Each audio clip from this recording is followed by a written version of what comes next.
Hey YouTube, Jake here, and this is our ninth tutorial in this series. Now, I may be renaming this series from HTML5 game dev to something like JavaScript game development or something like that, just so it makes more sense, because HTML5 is just the current level that HTML is at, but in the future, HTML6 and so on will be coming out. So I think if I put it as JavaScript game development, it's a lot longer lasting, I would say. Now I'm gonna go back here and let's get started. So last tutorial we made two variables, game width and game height. We might as well put them to use wherever we can. So game width for the 800 and game height for the 500. That's for a clear canvas function.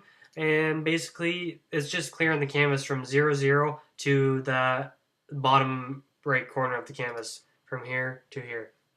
So I'm going to go back in here. Let's just make sure that works. Clear canvas. Bam. Gone. Okay. So we're going to go back here. And now, in this tutorial, we're going to be drawing a jet to the canvas. Now, if you guys remember, I may have, in the past, have said that we're going to be using more than one canvas. So this canvas is BG, and I said that because when we were drawing to the canvas, basically every time something changes, we have to redraw everything. Now, we have to redraw less stuff if we have more than one canvas. If we have a background canvas just for background stuff, we don't have to redraw that at all usually, because the background, we may have to, we have a scrolling background, but this background is just going to stay here for now at least. And basically, in the future we might move it, but yeah, we don't need to redraw it every so often right now, so we might as well have one for the background.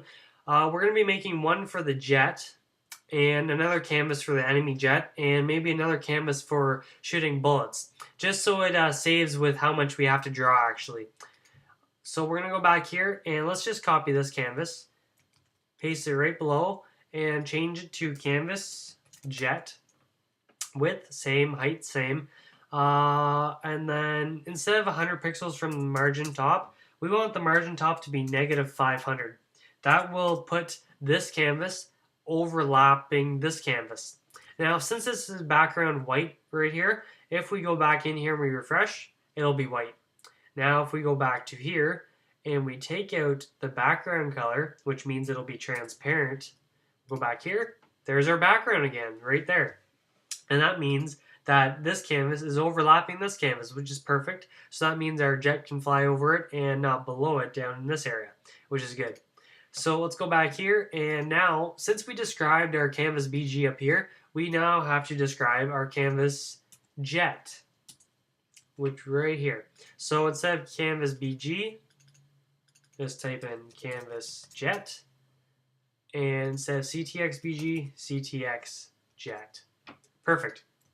Now, just like we call draw a background CTX BG, we tell it that context to draw the background, and down here we tell this context to clear that context. We'll have to do that for the jet. So basically, first of all, we're going to make a new function. Let's call it draw jet. Whoops. And inside here, let's just copy this right here. And yeah, so basically you guys can put your final numbers just right in here, but it makes more, or it helps you guys out, I guess, if I do it like this. It makes more sense. Okay, so just like down here with our background, source X, source Y on our sprite, the background starts at 0, 0. Our jet actually starts at 0x 500y.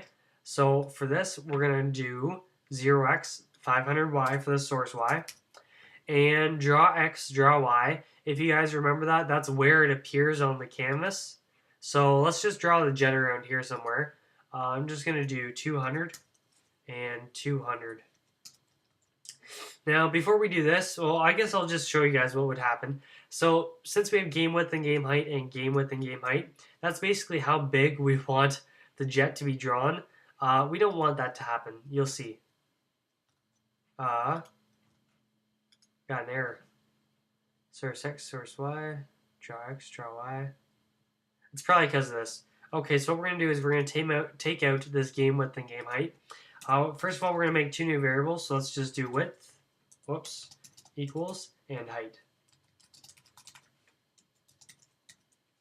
Okay, so the width of our jet, let's go back to here, and that's why we use guides. Width of our jet is right on the 100 line, right up here.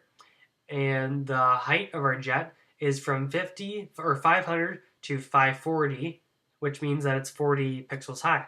So what we're going to do for the width is 100 pixels, and then height is 40 pixels. Now we're going to change this to width, and this one to height.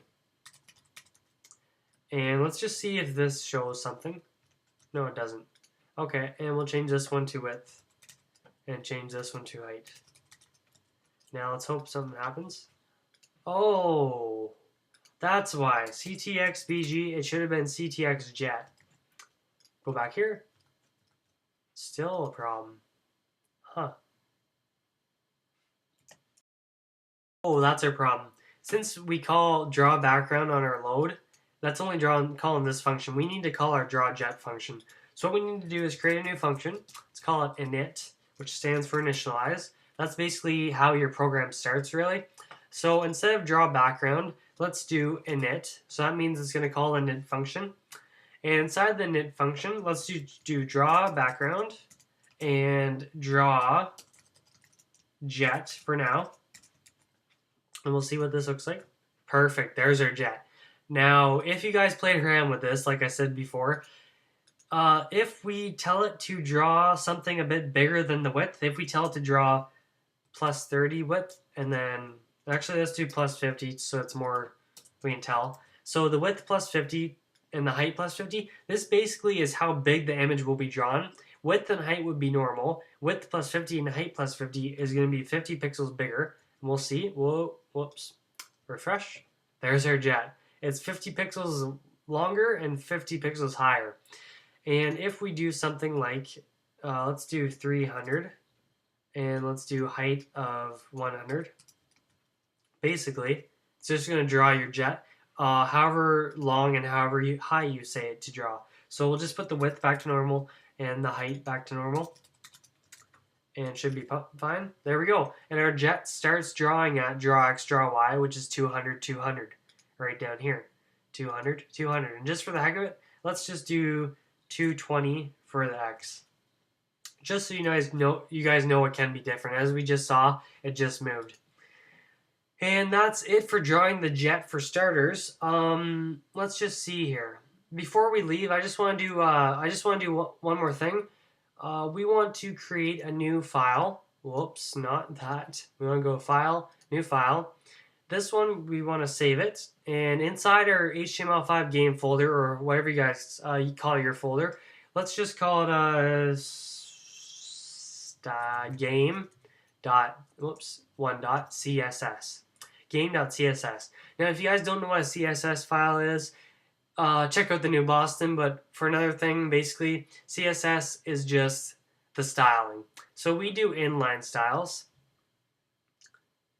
And yeah, we might as well do it. So all we're going to do is basically, since our ID for our canvas is canvas BG, let's go in here.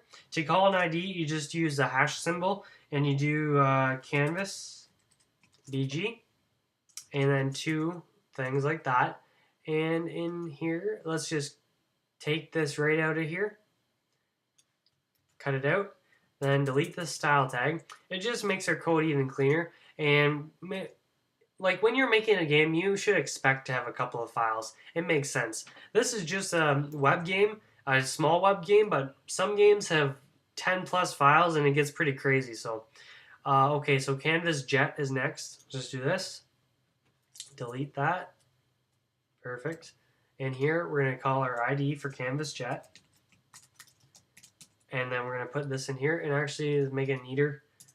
Go like this. Whoops. There we go.